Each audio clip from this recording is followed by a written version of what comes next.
Coming up on Arirang News. Resignations submitted by medical professors a month ago take effect from today. Amid this, the Presidential Special Committee on Medical Reform held its first meeting, but major doctors' groups refused to participate. South Korea's economy in the first quarter grew at the fastest pace in more than 2 years, thanks to consumer spending, construction, and exports. Calling it a surprise, the presidential office indicates the possibility of an upward revision to the growth outlook this year. U.S. President Joe Biden signs a bill that secures $95 billion in aid for Israel, Ukraine, and Taiwan. Washington had already secretly delivered long-range missiles to Ukraine earlier this month.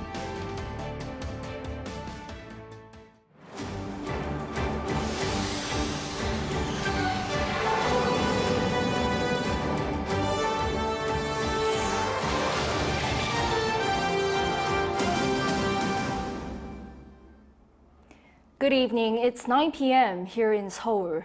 Thank you for joining us on Arirang News. We start with the tug-of-war between the government and the doctors that's continuing for 2 months. Medical professors who serve as senior doctors at major hospitals say their resignations submitted a month ago take effect today. In the meantime, the government's Special Committee on Medical Reform held their first meeting in which doctors' groups have refused to take part. Our Choi Soo-hyung leads us off. Medical professors from across the country leave their positions starting Thursday, although no significant movement has been reported so far. It's been a month since the professors started to submit their resignations nationwide. An emergency committee they formed announced that those who handed in their resignation letters will leave their hospitals as planned starting April 25th, regardless of the government's disapproval. The committee has insisted that Thursday marks the day when the resignations will take effect under civil law. The Medical School of Seoul National University, one of the so-called Big Five general teaching hospitals in the country, said departures will be carried out based on individual choice, but 4 leaders of its school's emergency council have confirmed they will be leaving the hospital on May 1st. The Emergency Council at the Med School of Ulsan University also announced that its medical professors' resignations will begin on Thursday, and those who are unable to resign immediately will halt medical services for 1 day per week from May 3rd. However, emergency and critical care services are not expected to be affected. Meanwhile, the Presidential Special Committee on Medical Reform held its first meeting on Thursday morning. The government-proposed social consultation meeting will focus on reducing regional medical disparities, revising medical laws, supporting costs at hospitals, and increasing medical personnel. The committee was intended to have around 27 members, including health ministry officials and representatives of doctors, nurses, pharmacists, and patients' groups. However, the Korean Medical Association, the largest doctors group, and the Korean Intern Resident Association have declared that they won't participate. The government had encouraged these medical groups to participate, but they refused to back down from their demand that the government completely withdraw its medical school expansion plan. The Special Committee on Medical Reform will help make South Korea's healthcare system better by bringing people together to talk about changes. The government once again asked the KMA and the KIRA to participate. He said discussions on the current medical dispute regarding the government's plan to expand the medical school enrollment quota by 2,000 from next year would be excluded. Choi Soo-hyung, Arirang News. Shifting gears. First quarter findings show Korea's economy has grown by 1.3%, recording the highest on-quarter increase in more than 2 years. Calling it a surprise, the presidential office indicates the possibility of an upward revision to the growth outlook this year. Our An Sung-jin reports. South Korea's economic growth is picking up, expanding at the fastest pace in more than 2 years in the first quarter. Data from the Bank of Korea on Thursday showed that in the first quarter of 2024, The country's GDP, an indicator of its total output of goods and services, increased by 1.3% compared to the previous quarter. This is the highest quarter-on-quarter increase since the fourth quarter of 2021, when the gross domestic product grew by 1.4%. Increased construction investment and recovery in exports contributed to the growth. Civil engineering and building construction showed strong performances, while exports of IT products such as phones also propelled the increase. An official at the central bank explained the reasons behind the growth. On top of improved consumer sentiment, the release of new smartphone models boosted private spending. However, growth in the construction sector may be temporary, coming from a base effect of low investment last quarter and more construction being wrapped up with the nicer weather. Consumer spending grew by nearly 1% as expenditure on goods and services such as restaurants and accommodation rose. The economic growth seen in the first 3 months of this year is notable in that exports and domestic consumption show a relatively balanced portfolio, with private spending contributing 0.7%. The presidential chief of staff for policy underlines the importance of such growth. It appears that we're returning to positive signs of growth, where the economy is led by private spending rather than government financing. If domestic consumption expands, the country's economic growth will continue, potentially exceeding this year's forecast of 2.2%. On the production front, manufacturing went up by 1.2%, with an increase in chemical products and transportation equipment, while wholesale and retail services also saw increases. As data released on Thursday is the preliminary quarterly estimates, the final figures for the upcoming national accounts may be altered, with more recent external factors being added. An Sung-jin, Arirang News. South Korea's top automaker Hyundai Motor announced its highest first quarter revenue, backed by strong hybrid sales, among others, despite a drop in sales volume. Leading chipmaker SK Hynix, in the meantime, has logged an earnings surprise. Shin Se-byuk reports. South Korea's largest car maker Hyundai Motor reported record-breaking revenue in the first quarter of 2024. According to its regulatory filing on Thursday, the company posted its record-high quarterly revenue of approximately 40 trillion won, or $29.5 billion. That's up 7.6% from a year earlier. Hyundai Motor explained the company maintained stable profitability thanks to continued sales growth driven by expanding demand in key overseas markets. The company's first quarter operating profit stood at $2.58 billion, marking a slight on-year decline of 2.3%, influenced by a decrease in sales volume. Globally, the company sold just over 1 million vehicles during the January to March period, down 1.5% on-year. The car maker attributed the slight decline in operating profit to temporary shutdowns of the Asan plant production line in preparation for new vehicles being launched. Overall, the company's net profit was down 1.3% on year to $2.4 billion. Meanwhile, South Korean chipmaker SK Hynix shifted into the black in the first quarter of this year, thanks to growing global demand for premium memory chip products. The world's second-largest memory chip maker posted an operating profit of 2.8 trillion won, or a little over $2 billion for the period from January to March. It is the second-highest quarterly operating profit for the company, following a peak reported in the first quarter of 2018. It also represents a significant turnaround from the operating loss of $2.47 billion reported during the same period last year. SK Hynix credits its success to robust sales of its premium products for artificial intelligence, including high-bandwidth memory, as well as a profitable shift in its previously lagging NAND sector. The earnings exceeded market expectations, coming in nearly 40% higher than the market forecast of $1.4 billion estimated by Yonhap Infomax. As for net profit, it came to nearly $1.38 billion, a turnaround from a $1.87 billion loss recorded a year earlier.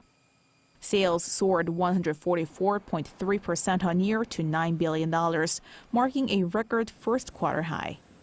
Shin Se-byuk, Arirang News. The economic impact of heightened geopolitical tensions in the Middle East is being felt all around the world.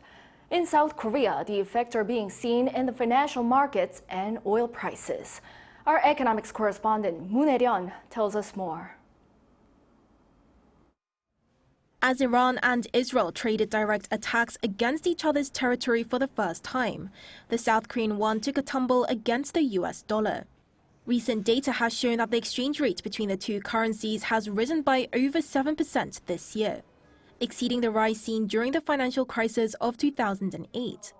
Last week, international oil prices shot up. The global benchmark Brent crude oil surpassed $90 per barrel. But oil prices have been fluctuating this week following Israel's limited retaliatory strikes, causing traders to dismiss the possibility of a sustained war between the two sides.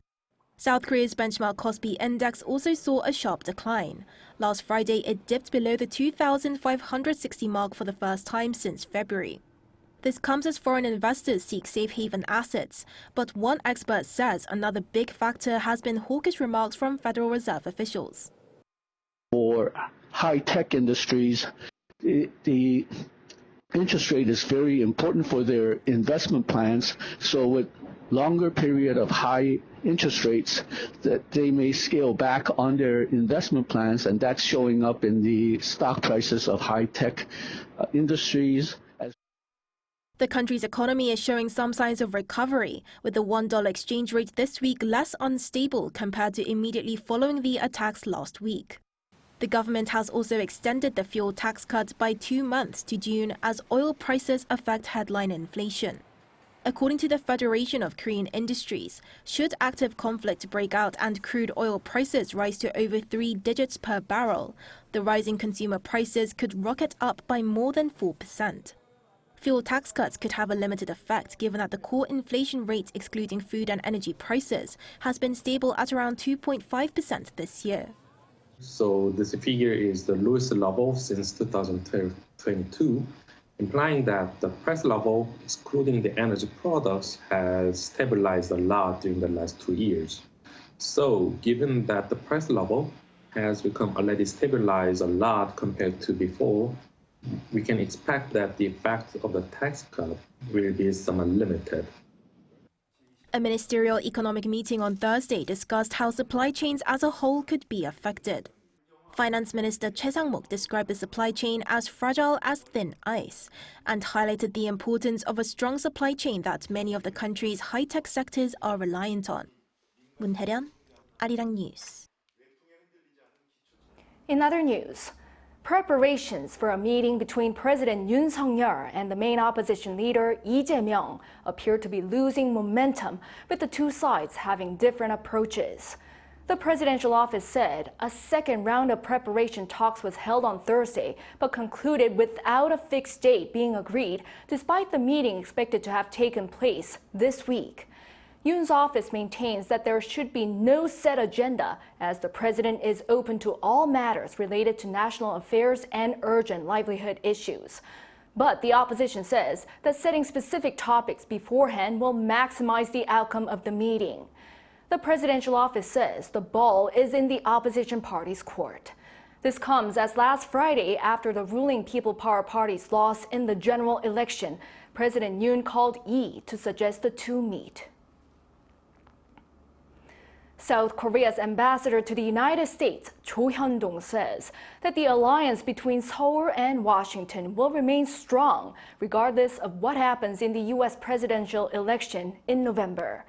Speaking to reporters in Seoul on Thursday, he said he's met many officials from both the House and the Senate since taking office, and despite their political leanings, they've expressed expectations and hope when it comes to the future of the alliance, while adding that the outcome of the presidential election is entirely unpredictable at this point.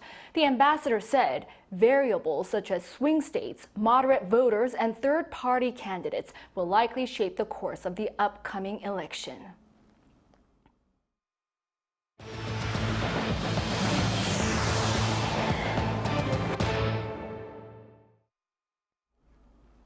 In the U.S., President Joe Biden signs a bill that secures billions of dollars in aid for Israel, Ukraine, and Taiwan. Reports say Washington had already secretly delivered long-range missiles to Ukraine earlier this month. Lee Seung-jae tells us more. $95 billion. That's the amount of aid the U.S. is now providing in emergency foreign aid after approval from U.S. President Joe Biden. Of the $95 billion, $61 billion will go to Ukraine. After signing the bill, Biden said while the bill's path to his desk was difficult, but in the end, it did what America always does, rising to the moment to get things done. Biden also emphasized that the aid to Ukraine is not only for the security of Ukraine, but also for Europe and the U.S. You know, this package is literally an investment, not only in Ukraine's security, but in Europe's security, in our own security. The signing of the bill also allows for the U.S. to begin shipping equipment to Ukraine, including for air defense tech, artillery for rocket systems, as well as armored vehicles. However, according to ABC News, the United States already provided Ukraine with long-range ATACMS missiles last month, following orders from Biden. The missiles have already been used by Ukraine in their fight against Russia, including in Crimea last week and again in the port city of Berdyansk this week. ATACMS missiles can generally reach distances between 70 to 300 kilometers, enough to hit Russian territory. Biden's signing of the bill comes after the Democrat majority Senate approved a package that also includes $15 billion in military aid for Israel, $9 billion in humanitarian aid for Gaza and other war-torn regions, and $8 billion in security assistance to deter China's aggression in the Indo-Pacific.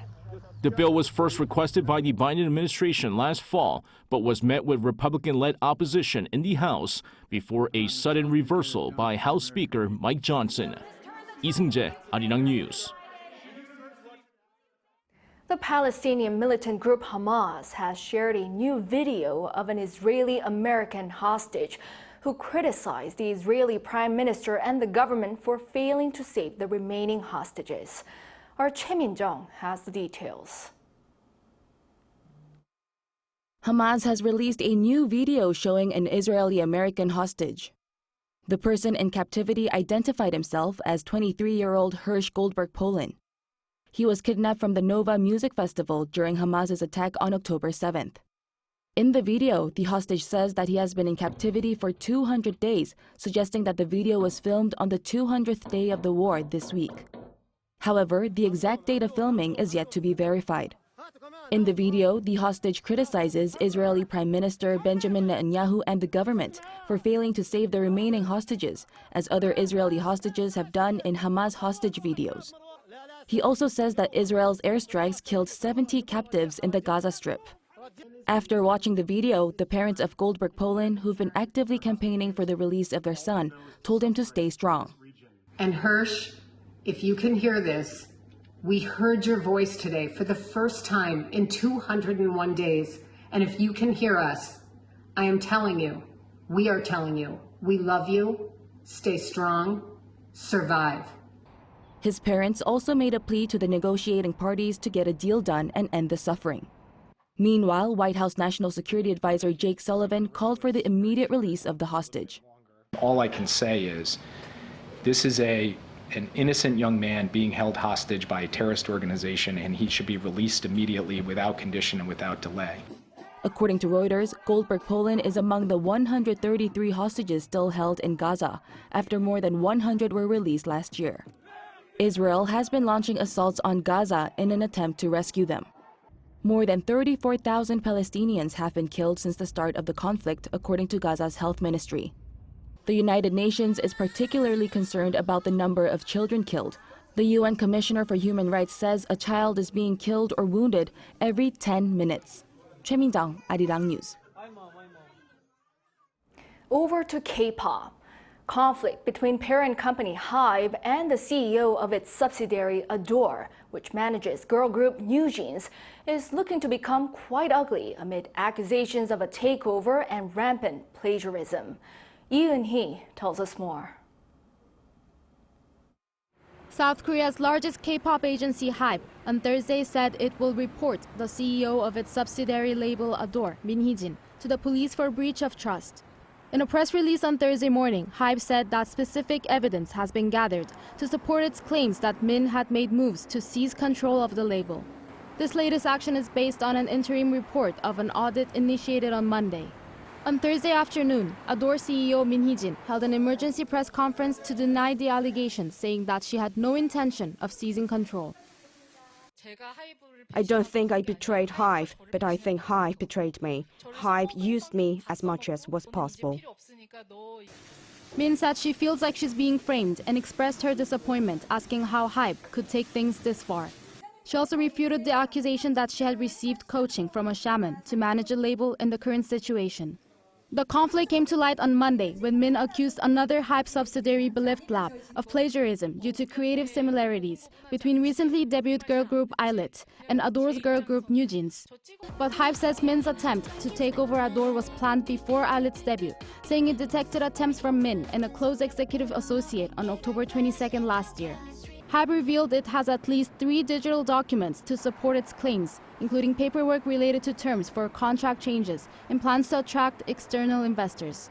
The documents gave HYBE grounds to suspect Min was working on a plan to push HYBE to sell its 80% stake in ADOR or to take NewJeans to form a separate company. During the press conference, Min said her messages presented as evidence by HYBE were simply complaints, not a plan. As for what lies ahead for NewJeans, one expert said the group already has a well-established concept that would not be affected by Min's absence. Industry analysts have also said that the legal noise is expected to have minimal impact on NewJeans' activities, including the release of a new single next month. HYBE has also said that it will continue to look after the NewJeans members. Yoon-Lee, Arirang News. In entertainment, the 4th installment of the Korean action film franchise, The Outlaws, starring Ma Dong-seok, has reached over 1 million viewers in South Korea as of Thursday morning, the second day since its release. No other films released in South Korea this year has achieved that milestone so quickly. In addition, more than 820,000 people went to see The Roundup Punishment on release day, bettering the 3 previous films in the series. If the latest installment surpasses 10 million viewers, it'll be the second movie released this year to do so after Exuma.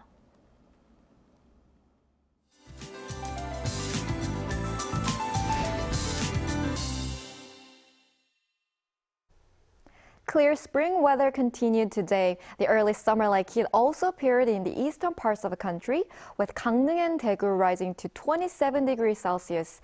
Days will get warmer and warmer. However, as the daily temperature differences widen, temperatures will drop by 10 to 15 degrees when the sun goes down. Due to yellow dust, there is the possibility that fine dust concentrations will increase until tomorrow morning in Yeongdong, Gangwon-do, and Gyeongsang-buk-do provinces. As the atmosphere stagnates in warm weather, ultrafine dust concentrations may increase at one point tomorrow morning in the capital areas such as Incheon and southern Gyeonggi-do province. Tomorrow, Seoul, Gwangju, and Daegu will start off at 13 degrees. Daily highs will move up to 26 in Seoul, Daejeon, and Gyeongju. It is expected to rain on Jeju Island tomorrow and Sunday and across the country on Monday. That's all for Korea. Here are the weather conditions around the world.